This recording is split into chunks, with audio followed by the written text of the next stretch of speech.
It's all about the attitude. The NRA, they had their conference just days after this massacre of these children. And many people thought they should leave. Don't do it now. It's just not in good taste.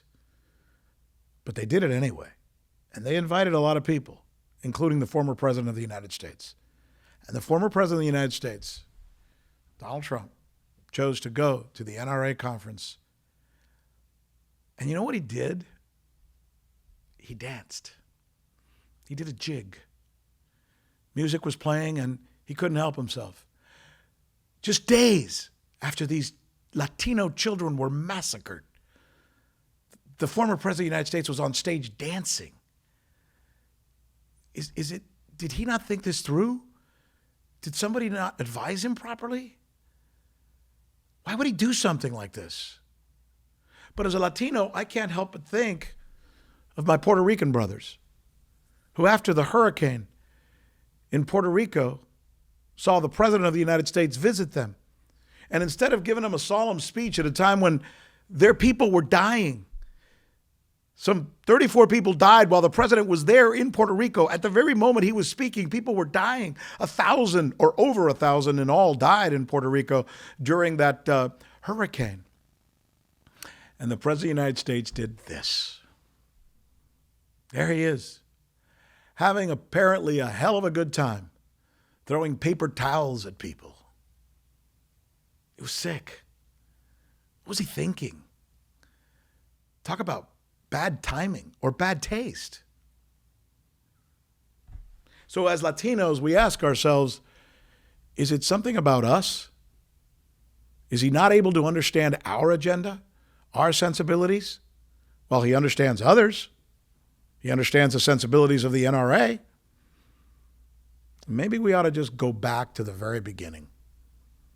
On the day that Donald Trump cast himself as the future president of the United States, when he came down that famous staircase, that escalator, and he said these words. When Mexico sends its people, they're not sending their best. They're not sending you. They're not sending you. They're sending people that have lots of problems, and they're bringing those problems with us.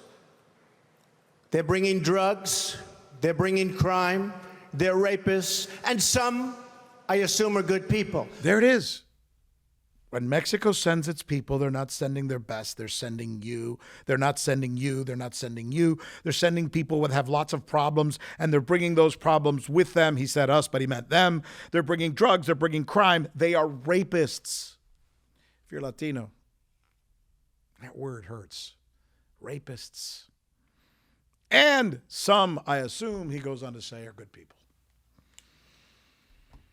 So when it mattered to a community in Texas, which is majority Mexican-American, made up mostly of Latinos, the police officers are Latinos, the parents are Latinos, the teachers tend to be Latinos, and the students are Latinos, the ex-president of the United States went there, and it seemed he almost didn't care as much about them, about that community, about those little children, as he did about the NRA and about those gun manufacturers and gun makers who spend lots of money to give to people like him and the Ted Cruzes and all the other politicians, both parties, by the way, Democrats and Republicans, who take those dollars.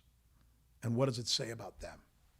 And what does it say about the fact that this problem may then never be addressed in this country, as much as we all need and know that it must? I'm Rick Sanchez. This is the Rick Sanchez Latitude. And I want you to do one thing. I want you, if you can, to tell your friends about what we're doing here and go to the podcast. You can listen to it. Take me jogging with you. It's on Spotify. It's on Apple. It's wherever you listen to your podcasts. And of course, here on YouTube, if this is where you're watching me, subscribe. I'm Rick Sanchez.